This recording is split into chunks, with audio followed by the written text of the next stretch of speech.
how is it possible for a human being in an ice bath for 1 hour and 44 minutes? I am the Iceman! Is changing scientists' understanding of how the body works. For hundreds of years, we've thought some limits were just impossible to overcome. But what if there are places where people violate the laws of physics, where gravity seems to stop working, and ordinary individuals do things even experts can't explain? It might sound crazy, but the proof is out there. From villagers who defy every known law of gravity, to a man with super flexible joints and skin. Join us as we dive into 20 mind-blowing instances when people have demonstrated superpowers that are beyond the human limit and left science with no answers. Let's get into it. Number 20, the rickshaw puzzle. A rickshaw and a truck were hurtling toward a crash on a busy street until everything changed in a blink. A bright flash lit up the scene, and suddenly the rickshaw wasn't in front of the truck anymore. It had reappeared completely unscathed on the far side of the road, while the truck screeched to a halt. The driver, heart pounding, stared in disbelief as a shadowy figure lurked nearby, almost like a silent guardian pulling off the impossible. No skid marks, no swerves, just pure jaw-dropping and unexplainable escape. Witnesses still talk about that flash of light and the chill it sent down their spines. Was it a burst of some hidden energy, a trick of the mind, or something beyond our understanding? Whatever it was, the driver walked away without a scratch, left only with questions. Did some unseen force choose to step in at the last second? And if so, what else lies hidden in our world, waiting for its moment? Next time you're stuck in traffic, remember, reality might be more flexible than you think. Have you ever seen something so strange it made you rethink what's real? Number 19, gravity-defying jumpers. On the wide plains of East Africa, the Maasai turned jumping into their own sport, a test that shapes both body and standing in their community. Young warriors or Morans don bright red wraps and launch themselves straight up, sometimes clearing 3 feet during the Adumu ceremony. Each spring into the air proves strength, courage, and the move from boyhood to warrior life. Jumping isn't just for show. The best leapers earn higher status and better roles in Maasai society, so every young man trains hard to master the move. Even though this region is famous for distance runners, it's also home to fast-twitch athletes wired for explosive power. Herding cattle and walking for miles each day builds lean, springy muscles and snap-back tendons, all without a gym in sight. Morans learn from their elders, watching the perfect stance, knees bent just enough, arms swinging in time to a chant, and practicing until every jump feels effortless. Generations of natural training have turned their bodies into launch pads, ready for that smooth single-motion takeoff. Seeing a Maasai jumper soar isn't just about muscle and bone. It's a traditional lifting of a people sky high. Each leap ties them to their ancestors, their land, and each other. And as young warriors push their limits, they carry forward a culture where athletic talent earns respect and rewrites what's possible. Number 18, miracle of endless fasting. In 2010, an 82-year-old named Prahlad Jani walked into Sterling Hospital in Ahmedabad and embarked on what would become one of the most baffling medical studies ever witnessed. For 15 days straight, teams of doctors and nurses kept vigil. Yet Prahlad didn't consume a single drop of water or morsel of food, except for brief mouth rinses in his daily bath. Each morning, vital signs were recorded with precision. His heart beat with unwavering calm, his blood pressure held firm, and his temperature never wavered from the healthy norm. Nurses weighed him daily, searching for any hint of dehydration or fatigue. His mass wavered only by ounces. His gaze remained sharp, and his spirit undaunted. Blood panels revealed electrolytes locked in perfect balance. On day 10, Dr. Sudhir Shah penned in his notes, "No distress, bodily functions unchanged." By the 15th dawn, Prahlad rose from his bed with the poise of a mountain monk, steady, confident, unbroken. Even more astounding, not once did he produce urine or stool throughout the entire observation. In any other patient, this would trigger emergency IV fluids or dialysis. Yet Prahlad's internal systems appeared to simply pause and restart on their own, without damage. Every scan and X-ray returned normal, leaving the medical team awestruck, their instruments rendered mute by the spectacle. Prahlad attributes this uncanny endurance to decades of deep meditation, channeling moisture and sustenance through a hidden aperture in his palate, a gift he believes was honed by lifelong devotion. If researchers could unlock even a fragment of this ability, they say, it might revolutionize emergency care for stranded soldiers or disaster survivors. When Prahlad finally stepped off the hospital bed to leave, he glided down the corridor as though propelled by an invisible current of stillness. Number 17, Wim Hof The Iceman. Wim Hof isn't just a man, he's a force of nature. Dubbed the Iceman, he harnesses the cold like a superhero wields electricity, shattering every limit scientists thought impossible.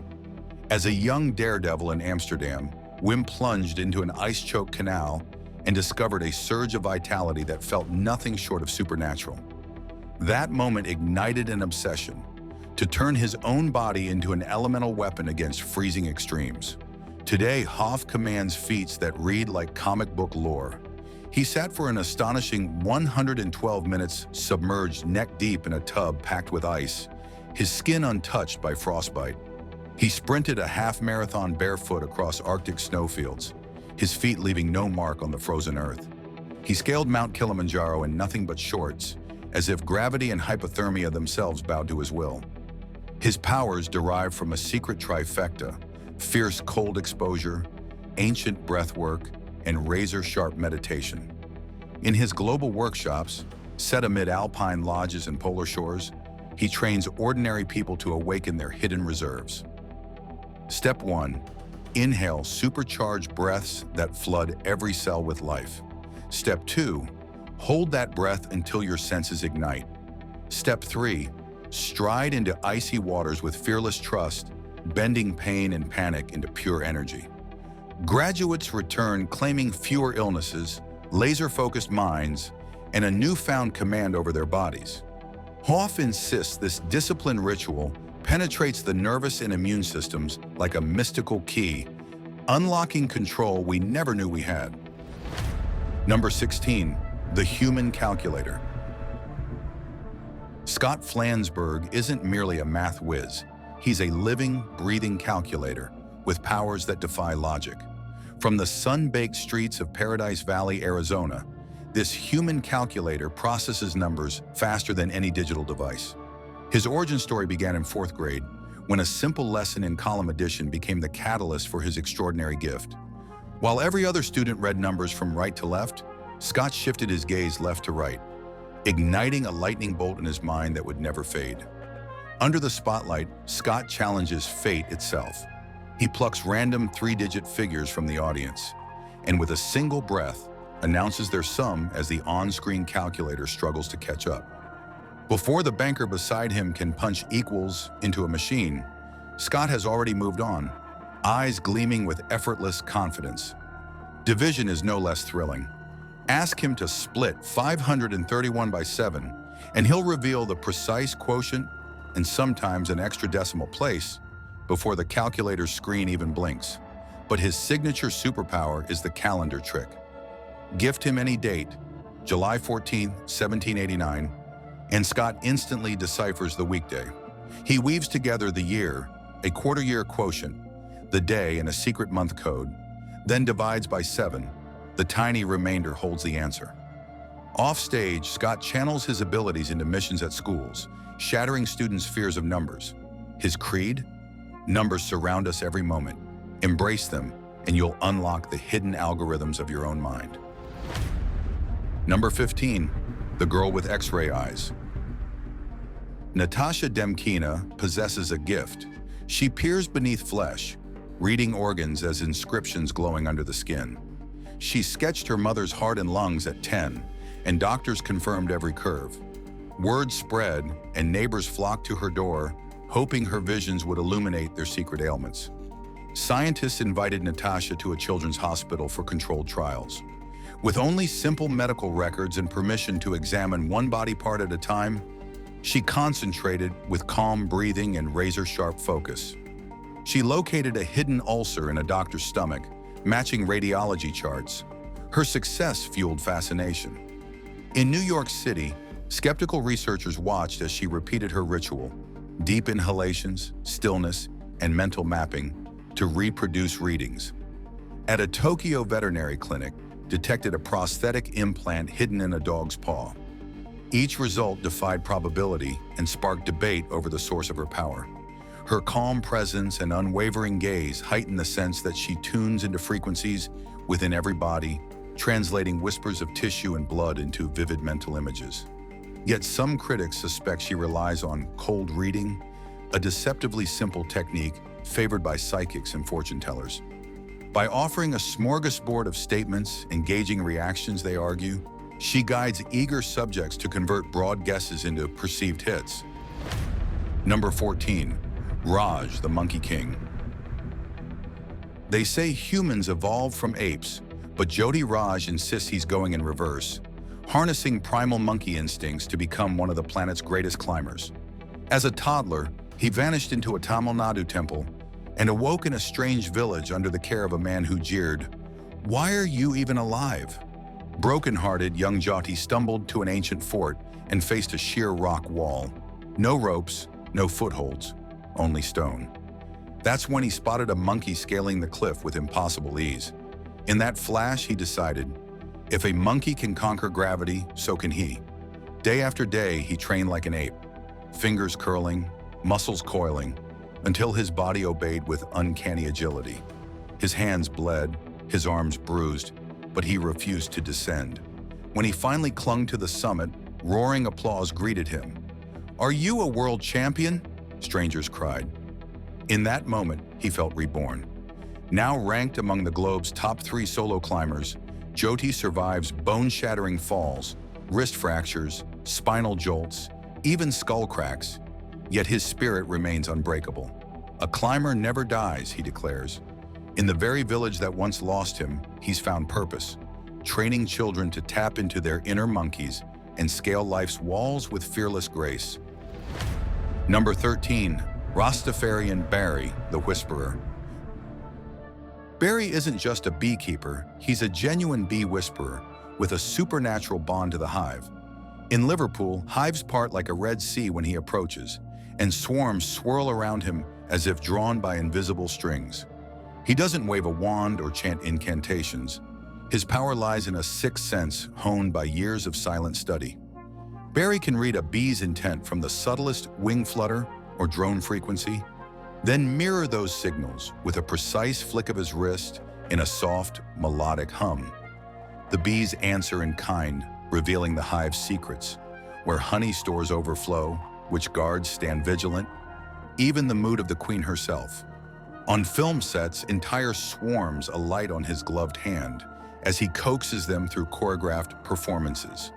And in front of live audiences, he lifts the lid off colossal glass hives to reveal thousands of bees moving in perfect harmony, unperturbed by human presence. Entomologists now flock to Barry's side, hoping his uncanny gift can inspire new breakthroughs in bee conservation. His truth is startlingly simple. The real magic springs from patient observation, respectful mimicry, and listening to the world's tiniest maestros. In Barry's hands, nature doesn't just survive, it sings. Number 12. Harnessing Inner Fire. High in the Himalayas, Tibetan monks perch in near-freezing air clad only in thin, drenched sheets, and instead of trembling, they summon a superhuman calm, breathing deliberately and igniting an inner fire. Decades of relentless tummo practice have taught them to raise their core temperature at will, evaporating their wet claws with sheer mental force. In the 1980s, Harvard's Dr. Herbert Benson measured astonishing spikes, up to 17 degrees Fahrenheit in their fingers and toes, all without sprinting or heavy jackets, just this extraordinary meditation. The monks speak of fueling a blazing spark deep in their brains, fanning it through steady inhales and vivid flame-filled visions. Each breath draws heat skyward, each release anchors it in their limbs. This ancient discipline hinges on the belief that mind and body share a hidden conduit of power. Those who master tummo can plunge into icy lakes and 15 minutes later stand shrouded in steam like living boilers. Yet bamboo-rooted domo teaching is fiercely guarded, not bestowed on seekers who haven't proven their dedication. Beginners start with a simple rhythm. Inhale for 4 counts, hold 2, exhale 6, and over months, steady that pattern until the nervous system stills and wasted chatter dies away. True mastery demands years of group training for guidance and motivation. Now, scientists speculate that this monk-made miracle could help us battle stress, ease chronic pain, or even support astronauts exploring frozen worlds.